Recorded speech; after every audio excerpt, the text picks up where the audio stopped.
The aim of this video is to look at Ethan running at 12.5 kilometers per hour, and this was at a 2.5% incline, and to identify factors that we look to improve in order to focus on efficiency and economy. We're very much focused on a rule of three, so we'll work on three areas. Let's have a look first of all at how Ethan is landing. And if we look at the right foot coming in here, we can see that we're leading with the heel. And we're coming into the hindmost part of the foot. So in terms of the contact point, it's consistent with the video we looked at in session 1. You can see we're using a very small proportion of the trainer. Now what this is creating is a high angle with the toe.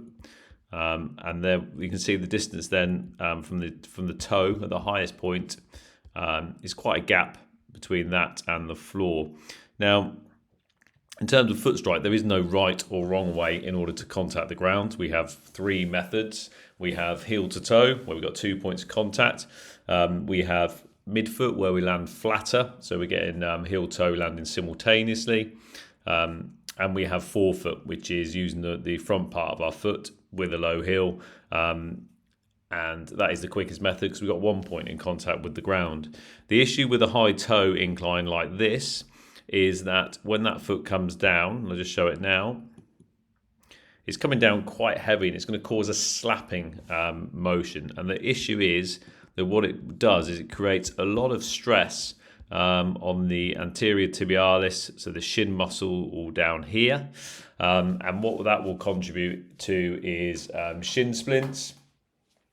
Because the anterior shin muscles have to work really hard to control that foot coming down. So over time, progressive overload, it's going to have an impact force. And it is linked to something I will come on to a little bit later. If we look at the left foot, we can see again here that the left foot is coming in with a heel landing. Again, using the hindmost part of the foot. There, okay, so we've got that landing point. We're using a little bit more of the trainer. So if we just draw a line to show that comparison, see we're using a little bit more. So the difference in strike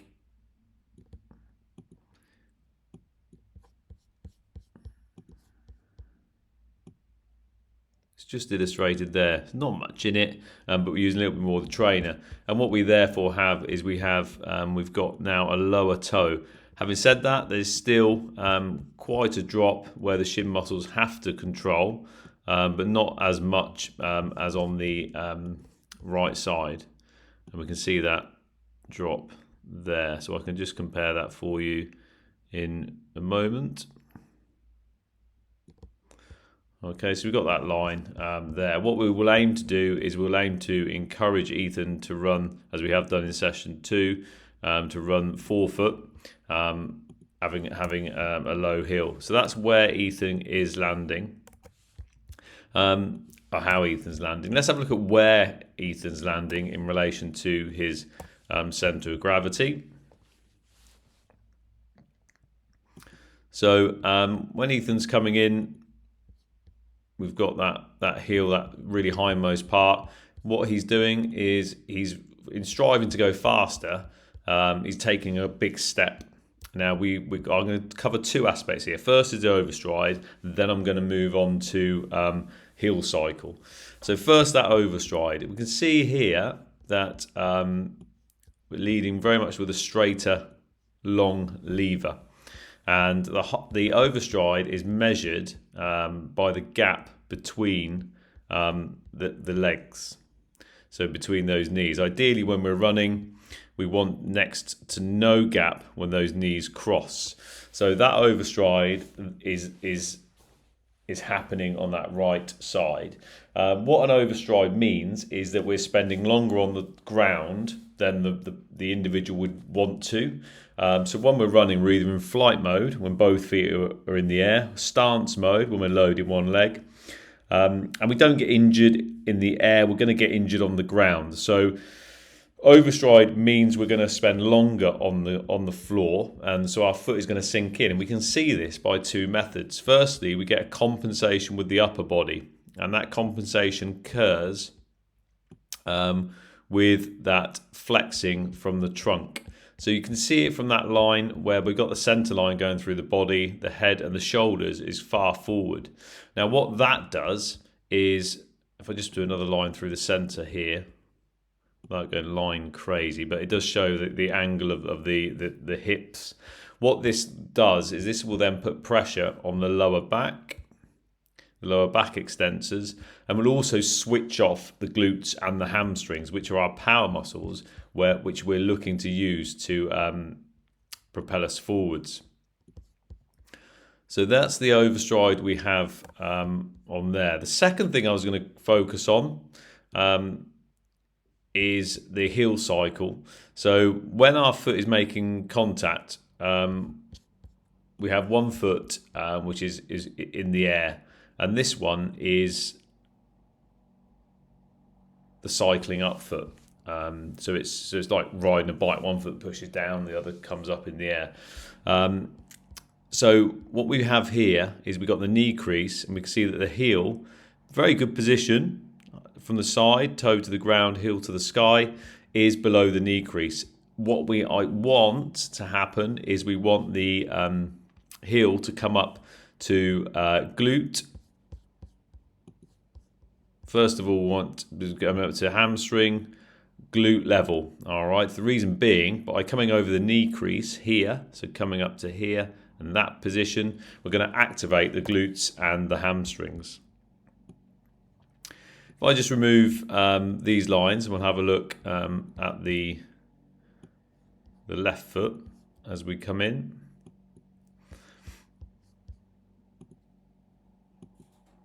So as that left foot comes in, as we identified, it's coming in with the lower toe.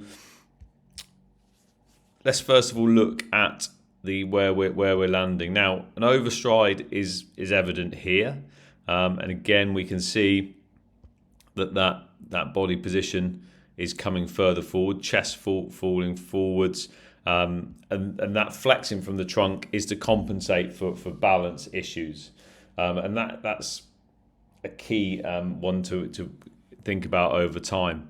We also have the gap between the knees there, which indicates that overstride. Now, a disadvantage with overstriding is that we're going to be finding it very difficult to pick up speed, going to be finding it very difficult to maintain speed. Our posture is affected because it's having to compensate for the balance coming forwards. We're going to have longer contact time on the ground because of that balance, and it enables the body to have greater chance of falling into misalignment because of the period of time it's in contact with the ground. If we're running efficiently, we will put 2 to 3 times our body weight through us. If we're running inefficiently, we can increase that figure to 5 to 8 times our body weight. So running's stressful anyway, but we make it more stressful how we're applying the technique. And again, we've got that line to indicate there from the hip down that we've got a long lever. Now, if we look at the heel cycle on the right side, this would be, we can see we've got the knee crease. At this speed, it is in a good position. It is higher. It's pretty close to being in line with that knee crease, but again, to activate the glutes and the hamstrings, it needs to be above that line, and it needs to be where I indicated before, hamstring and glutes. The reason why is because this left leg, as it's coming into land, the quad is going to act as a brake. So the muscle at the front, at the top of the upper leg, and to act as a brake, it then needs to carry the weight of the body over, which again puts the body into misalignment.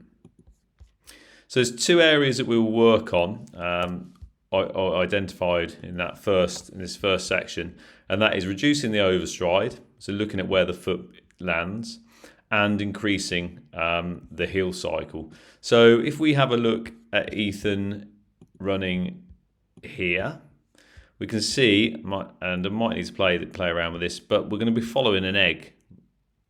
That foot is not going to come any higher.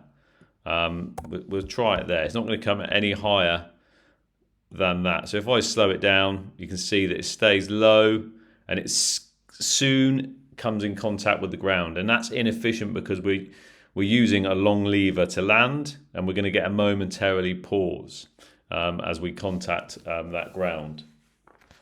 Now, by getting the heels up to the glutes hamstring, that will help create a short lever, which will help with the landing mechanics as well. I would anticipate that Ethan is anterior dominant, and in fact that came out in the conversation we had, and you feels his hip flexors a lot more. From the side, I'll just comment on the arms. In terms of the arms, Ethan's got a good angle of the arms, whereby they're flexed. So we've got the angle here is 73 degrees, aiming for 90, but that's fine. We can work on that position well. We've got the palms facing the hips, which is good.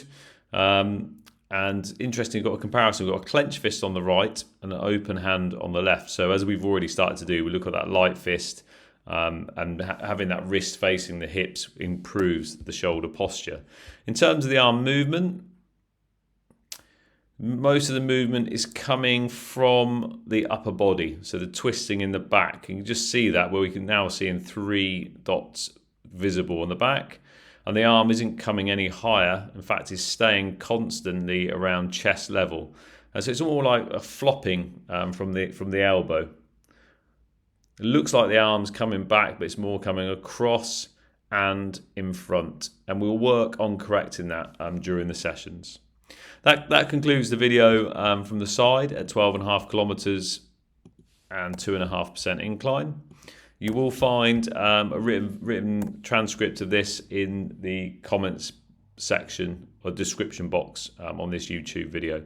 3 things to finish with. First of all, as well. Lastly, head position is not really good. We got eyes facing forwards. We got that arm in a nice angled position. We've got that heel cutting through the air, toes to the ground on that left foot as it comes through. What we will work on is foot placement, reducing the overstride. We will work on leg cycle, getting that heel to activate the glutes and the hamstrings, and we will work on arm drive. There'll be our 3 key areas to focus on.